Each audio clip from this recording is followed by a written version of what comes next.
Irmãos, graças a paz, tudo bem? Irmãos, eu estou passando aqui rapidamente. Eu estou interrompendo uma sequência que eu estava postando a Bíblia narrada de Gênesis, Apocalipse. Mas como o assunto no momento agora é Gálatas, né? E existe uma discussão, uma confusão muito grande, um exagero, um extremismo, tanto de um lado quanto de outro. A salvação é 100% pela fé, beleza. Depois que você entende o Evangelho, você precisa fazer alguma coisa? Eu gostaria que vocês deixassem nos comentários o que você entende ao ouvir Gálatas. O vídeo tem 30 minutos, é curtinho, mas você pode acelerar, ainda esse tempo pode, né, deixar ainda mais curto, tá bom? E eu dei uma pausa na postagem do Velho Testamento, porque tem uns vídeos lá, pessoal, uns livros lá da Bíblia lá, que, rapaz, vai dar 4, 5 horas, eu tô muito sem tempo, pouca memória no meu celular, né? Eu tenho baixado muitos vídeos da internet para guardar aqui, né? E então eu tô com pouca memória, tá bom?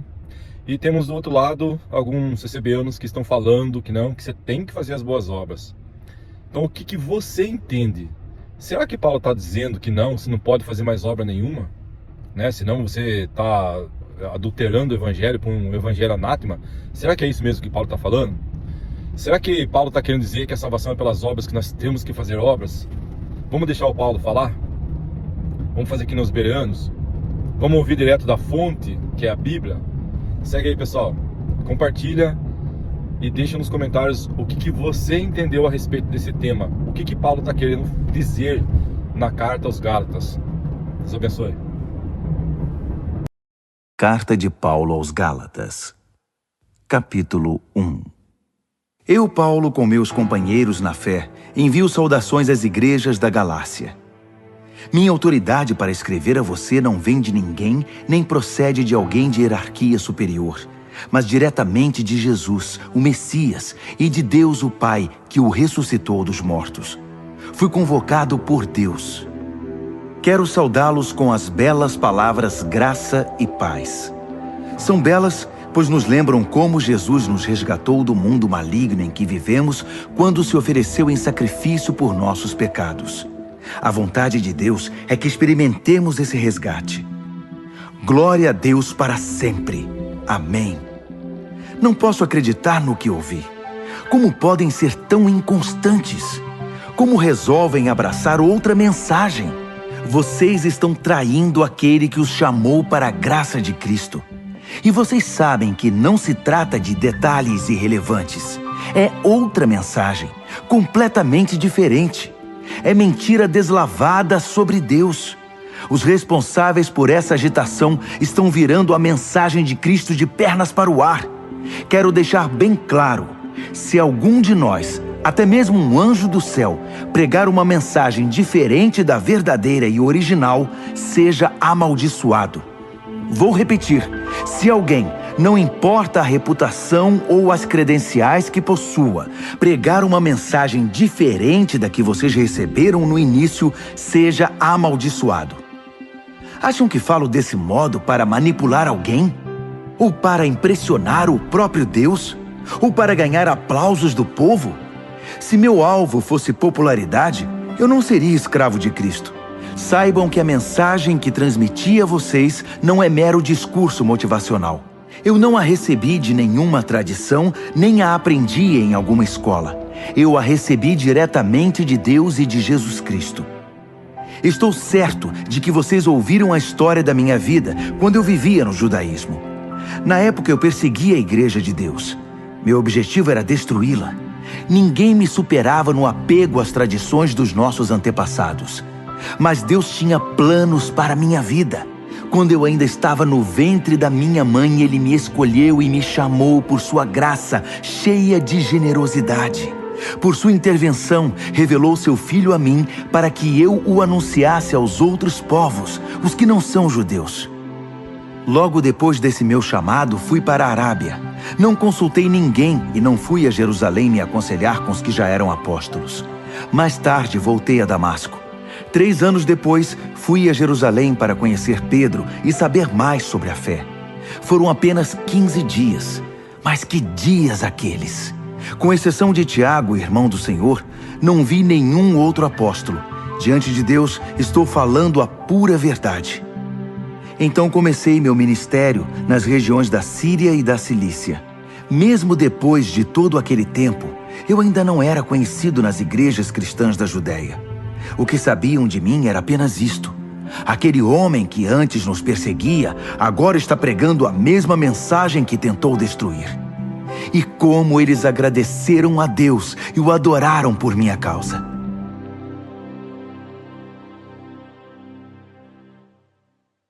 Gálatas, capítulo 2. 14 anos depois daquela primeira visita, Barnabé e eu subimos a Jerusalém e levamos Tito conosco. O propósito era esclarecer o que me fora revelado, e apresentei a eles exatamente o que eu estava pregando aos que não são judeus. Foi uma reunião com os líderes mais estimados da igreja, porque não queríamos que o assunto fosse motivo de debate público, trazendo tensão. Isso poderia prejudicar anos de trabalho e também meu ministério. É bom dizer que Tito, que não é judeu, não teve de se circuncidar. Mas houve alguns que se infiltraram na conferência, passando-se por cristãos. Eles vieram espionar a liberdade espiritual dos seguidores de Cristo. O propósito deles era nos reduzir à escravidão legalista, mas nós não demos chance a eles. Não podíamos permitir que vocês deixassem de lado a verdadeira mensagem. Quanto aos que eram considerados importantes na igreja, a reputação deles não me incomodou. Eu não me impressiono com aparências. Quanto mais Deus. Nenhum deles acrescentou nada à mensagem que eu prego. Logo ficou evidente que Deus me havia confiado a tarefa de pregar aos não-judeus a mesma mensagem pregada por Pedro aos judeus. Reconhecendo que Deus tinha me chamado, Tiago, Pedro e João, colunas da igreja, receberam a mim e a Barnabé e nos designaram para o ministério aos demais povos. E eles continuavam alcançando os judeus. Apenas acrescentaram um pedido: que nos lembrássemos dos pobres, o que é meu desejo profundo. Depois disso, Pedro veio a Antioquia. Acabei tendo de confrontá-lo, pois ele errou feio. Vou contar como foi. Antes que algumas pessoas da parte de Tiago chegassem à cidade, Pedro comia normalmente com os que não eram judeus. Mas depois que o grupo de Jerusalém chegou, todos conservadores, ele começou a evitar todo contato com seus amigos não-judeus. Isso provou que ele tinha medo do grupo conservador judaico, que tentava fazer valer o velho sistema da circuncisão. Infelizmente, o restante dos judeus da igreja de Antioquia aderiu à hipocrisia, até mesmo Barnabé. Quando vi que eles não se comportavam de acordo com a mensagem, contestei Pedro na frente de todos. Se você, que é judeu, não segue as regras judaicas quando não está sendo observado pelos guardiões de Jerusalém, que direito tem de exigir que os não-judeus se adaptem aos costumes judaicos, só para causar boa impressão aos seus velhos amigos de Jerusalém? A verdade é a seguinte: nós, judeus, não somos superiores aos demais pecadores. Sabemos muito bem que não somos justificados diante de Deus por guardar regras, mas apenas pela fé em Jesus Cristo. Como sabemos disso? Nós tentamos, e com o melhor sistema de regras do mundo. Sabendo que ninguém pode agradar a Deus por esforço próprio, cremos no Messias para sermos justificados por Deus. Isso nunca acontecerá por praticarmos o bem. Já perceberam que ainda não somos perfeitos? Grande novidade. Mas vendo que gente como eu, que creu em Cristo e foi justificado por Deus, não é perfeita, teriam vocês a ousadia de acusar Cristo de ser conivente com o pecado? Que acusação leviana! Se eu tentasse ser justo praticando o bem, estaria reconstruindo aquilo que destruí. Estaria agindo como um charlatão. Explico o que aconteceu comigo. Tentei guardar regras e me esforçar para agradar a Deus, mas isso não funcionou.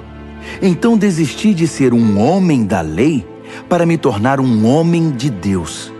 A vida de Cristo me mostrou como fazer isso e me deu capacidade de viver assim. Eu me identifico totalmente com Ele. De fato, fui crucificado com Cristo.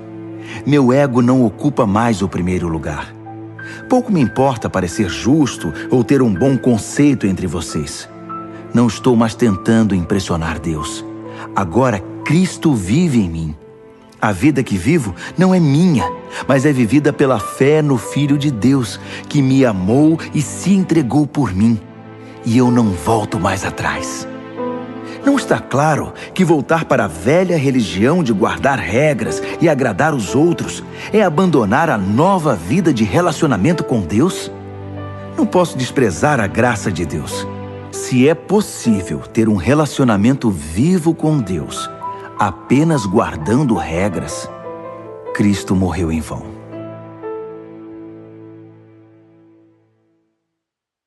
Gálatas, capítulo 3. Meus queridos Gálatas, vocês ficaram malucos. Alguém os enfeitiçou? Perderam o juízo? Algo muito estranho aconteceu, pois é óbvio que Jesus crucificado não está mais no centro da vida de vocês. E vejam que o seu sacrifício na cruz foi apresentado a vocês com muita clareza. Permitam-me perguntar, como começou a nova vida de vocês? Foi resultado do esforço para agradar a Deus? Ou foi por terem aceitado a mensagem de Deus? Pretendem continuar com essa loucura? É preciso perder o juízo para pensar que é possível completar por esforço próprio aquilo que foi iniciado por Deus. Se vocês não foram capazes o bastante para começar a obra de Deus, acham que podem aperfeiçoá-la? Será que tudo o que sofreram foi inútil? Cuidado, vocês podem perder tudo o que alcançaram.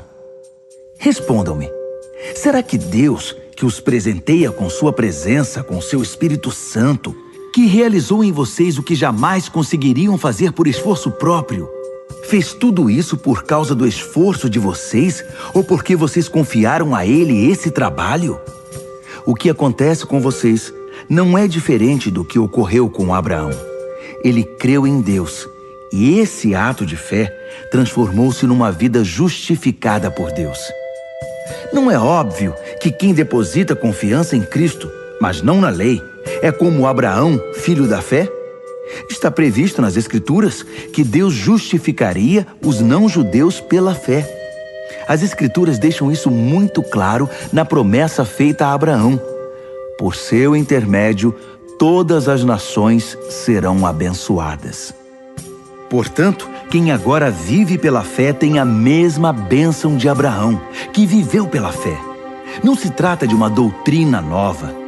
É antiga e mostra que todo o que tentar viver a justiça por esforço próprio, independentemente de Deus, está destinado ao fracasso. As Escrituras resumem isso assim: maldito aquele que não consegue cumprir tudo o que está escrito no livro da lei. A impossibilidade óbvia de se cumprir um código moral como esse deixa claro que ninguém pode ter um relacionamento com Deus nessa base. Só pode ter um relacionamento real com Deus quem aceita o caminho de Deus. Fazer alguma coisa por Deus é o oposto de deixá-lo fazer por nós. Abacuque disse tudo. Quem crê em Deus é justificado por Deus. E essa é a vida real. A observância das regras jamais chegará à vida de fé. A pessoa apenas perpetuará o hábito de guardar regras, o que se vê nas Escrituras. Aquele que faz estas coisas, observar as regras, continua vivendo por elas. Cristo nos redimiu dessa vida amaldiçoada de derrotas, quando Ele mesmo a absorveu. As Escrituras dizem: maldito é aquele que for pendurado no madeiro. Foi o que aconteceu quando Cristo foi pregado na cruz. Ele se transformou em maldição e, ao mesmo tempo, deu fim à maldição. Agora, por causa disso, está tudo resolvido. E vemos que a bênção de Abraão está disponível para quem não é judeu também. Todos agora podem receber a vida de Deus, o seu Espírito que está em nós e conosco quando cremos, exatamente como Abraão o recebeu. Amigos, permitam-me citar um fato do cotidiano para ilustrar a vida de liberdade de que estou falando. Quando o testamento de alguém é ratificado, ninguém pode anulá-lo nem acrescentar-lhe nada. É o caso das promessas feitas a Abraão e ao seu descendente. Observem que as Escrituras, na linguagem cuidadosa de um documento legal, não dizem aos descendentes, referindo-se a todos em geral, mas ao seu descendente. A palavra está no singular, referindo-se a Cristo. Quero explicar esse texto.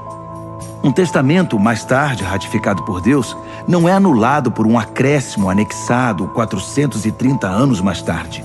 A promessa contida no testamento não foi negada. O adendo, com suas instruções e regras, não diz respeito à herança prometida no testamento. Então, qual o objetivo desse adendo que chamamos lei?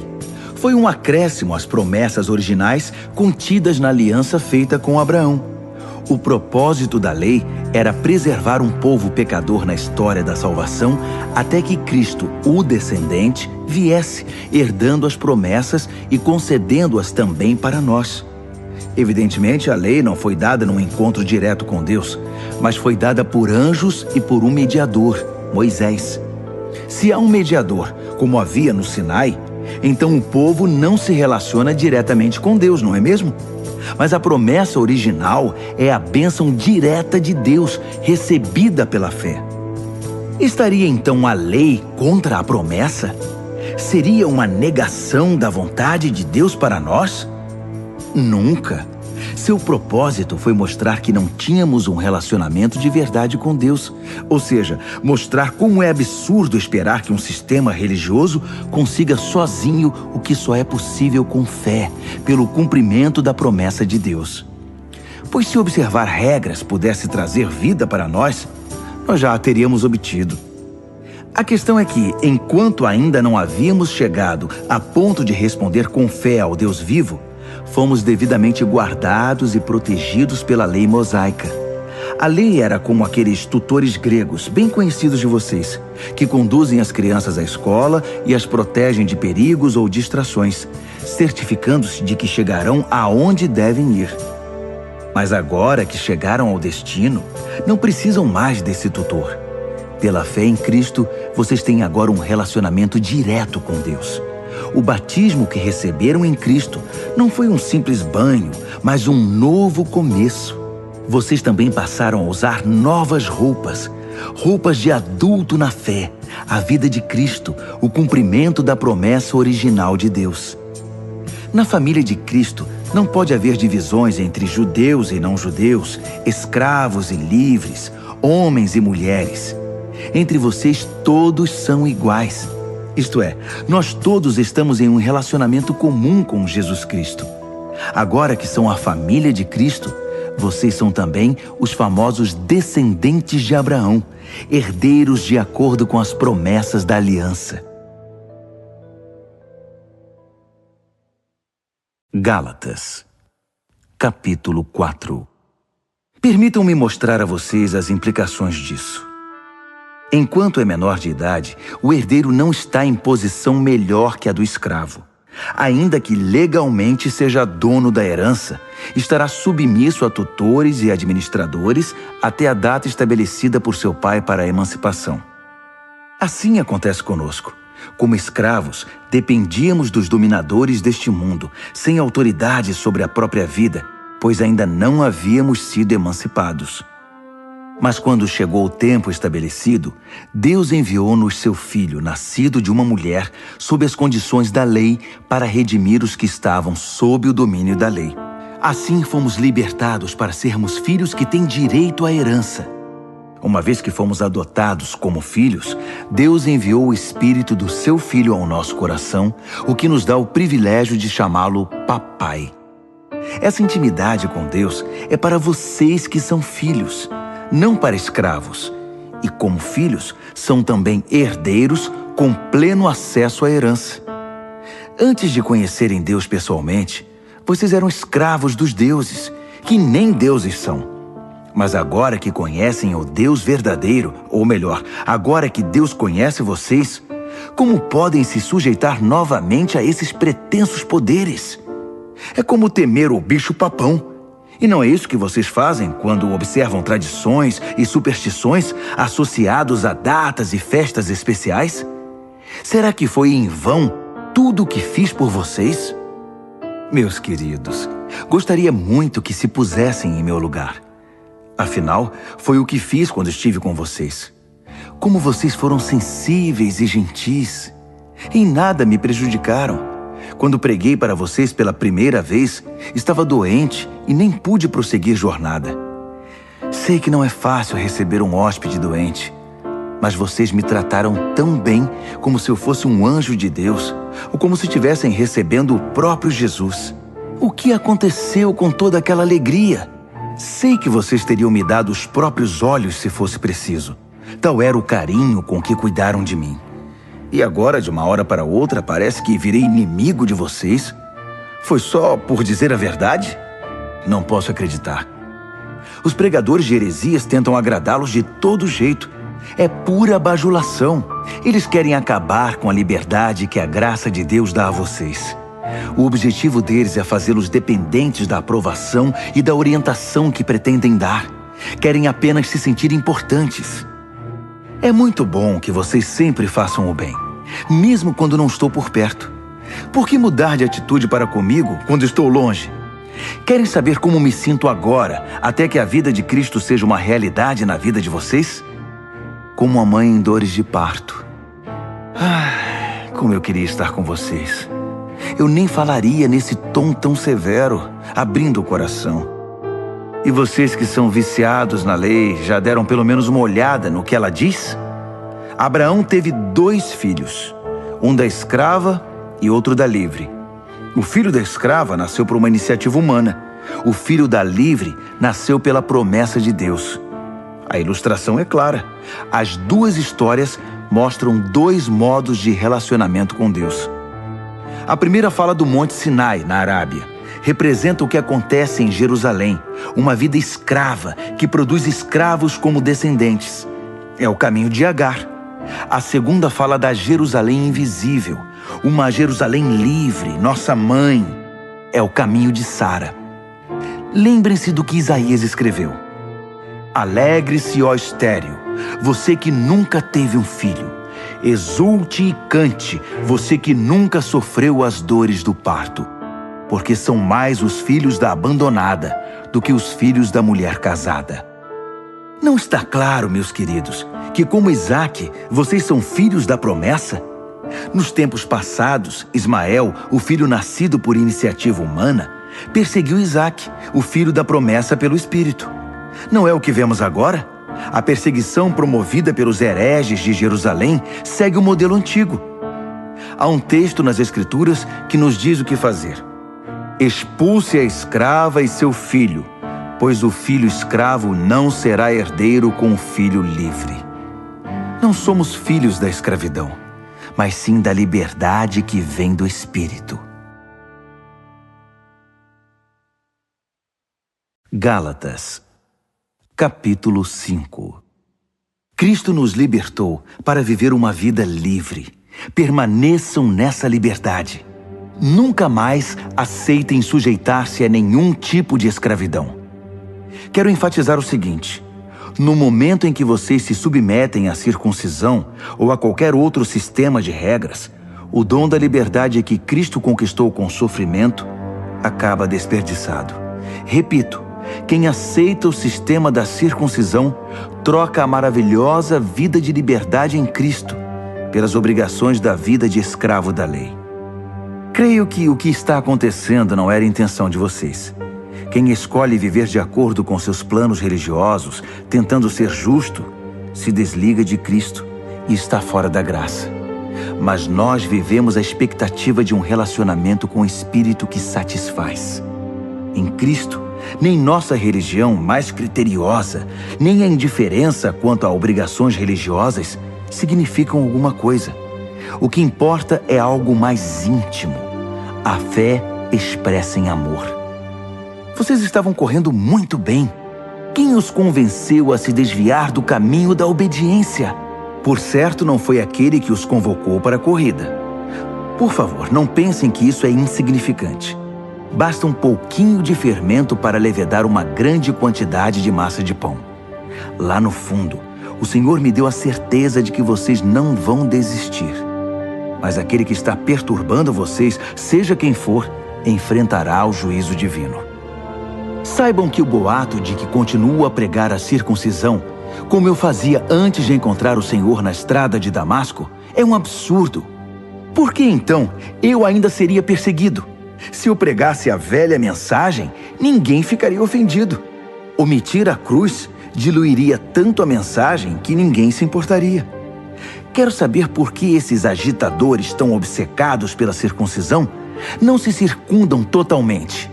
Poderiam se castrar. Não há dúvida que Deus chamou vocês para uma vida de liberdade.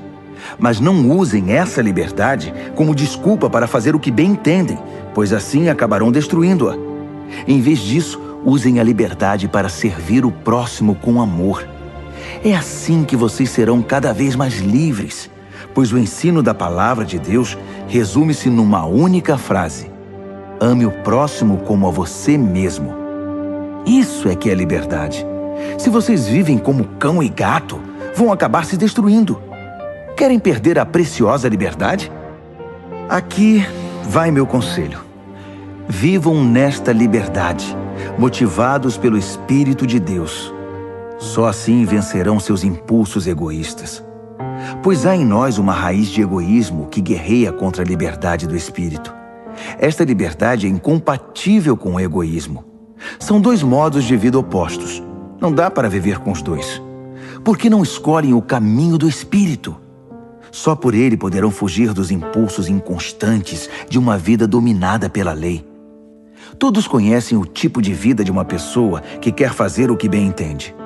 Sexo barato e frequente, mas sem nenhum amor. Vida emocional e mental detonada. Busca frenética por felicidade e sem satisfação.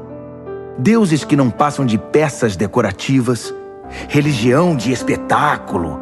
Solidão paranoica, competição selvagem, consumismo insaciável, temperamento descontrolado, incapacidade de amar e de ser amado, lares e vidas divididos, coração egoísta e insatisfação constante, costume de desprezar o próximo, vendo todos como rivais, vícios incontroláveis, tristes paródias de vida em comunidade. E se eu fosse continuar, a lista seria enorme. Essa não é a primeira vez que venho advertir vocês. Se usarem a liberdade desse modo, não herdarão o reino de Deus. Mas vamos falar da vida com Deus. O que acontece quando vivemos no caminho de Deus? Deus faz surgir dons em nós, como frutas que nascem num pomar.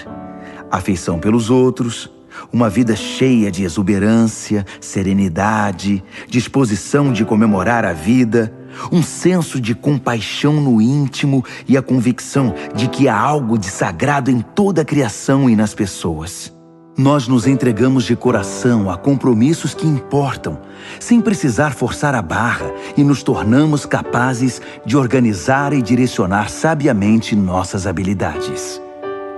O legalismo não produz nada disso, apenas atrapalha. Para quem pertence a Cristo, seguir o próprio caminho e deixar para depois as necessidades dos outros são atitudes que ficaram cravadas na cruz. Já que a vida do Espírito é o tipo de vida que escolhemos, convém lembrar que isso não é apenas uma ideia ou um sentimento no coração. Suas implicações devem ser realidade em cada área da nossa vida.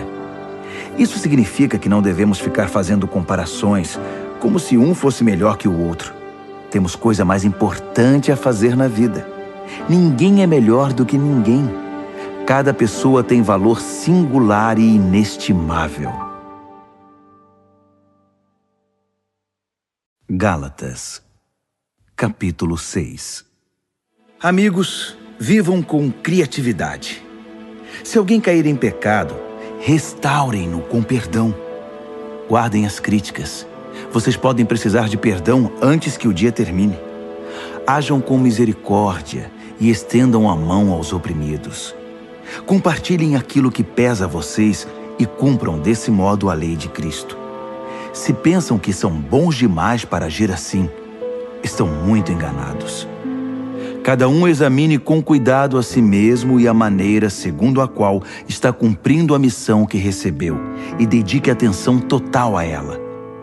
Não fiquem admirando vocês mesmos, nem se comparando com os outros. Cada um precisa assumir o compromisso de fazer o melhor que puder com sua vida. Vocês que já chegaram à maturidade, sejam generosos com aqueles que os instruíram, compartilhando com eles tudo o que de bom possuem e experimentam. Não se enganem, ninguém faz Deus de bobo. Toda pessoa colhe o que plantou. Quem planta egoísmo, ignorando a necessidade dos outros e a Deus, colherá o mal. O resultado de sua vida será frutos inúteis. Mas aquele que planta conforme Deus, permitindo que o Espírito faça a obra de crescimento nele, terá uma colheita de verdadeira vida, vida eterna. Portanto, não se cansem de fazer o bem. No tempo certo, teremos uma boa colheita, se não nos desesperarmos nem desistirmos. Cada vez que tivermos chance, trabalhemos para o benefício de todos, a começar pelos mais próximos de nós na comunidade da fé. Nestas linhas finais, chamo a atenção para os traços grossos da minha caligrafia, para ressaltar a importância do que escrevi. Aqueles que tentam impor a vocês a prática da circuncisão têm um único objetivo: querem parecer bons sem fazer esforço, pois não têm coragem de viver a fé que compartilha o sofrimento e a morte de Cristo. A doutrina deles nada é, até porque nem eles guardam a lei. Observam apenas as leis que interessam aos seus propósitos. Eles querem que vocês sejam circuncidados para que possam se orgulhar do sucesso em recrutá-los para o lado deles. Como são desprezíveis! Quanto a mim, não vou me orgulhar de nada, a não ser da cruz do nosso Senhor Jesus Cristo. Por causa daquela cruz, fui crucificado aos olhos do mundo, libertado da atmosfera sufocante, da necessidade de agradar os outros e me encaixar nos padrões mesquinhos ditados por eles. Percebem que esta é a questão principal? Não é o que fazemos, como submeter-se à circuncisão ou rejeitá-la. É o que Deus está fazendo. E Ele está criando algo novo, uma vida livre. Todos os que caminham por esse padrão são um verdadeiro Israel de Deus, seu povo escolhido. Paz e misericórdia sejam com eles. Francamente, não quero mais ser incomodado com essas disputas. Tenho coisas mais importantes para fazer, como viver a fé com seriedade. Trago em meu corpo as cicatrizes do meu trabalho por Jesus. Que tudo o que nos é concedido livremente pelo Senhor Jesus Cristo venha a ser de fato de vocês, meus queridos amigos. Amém.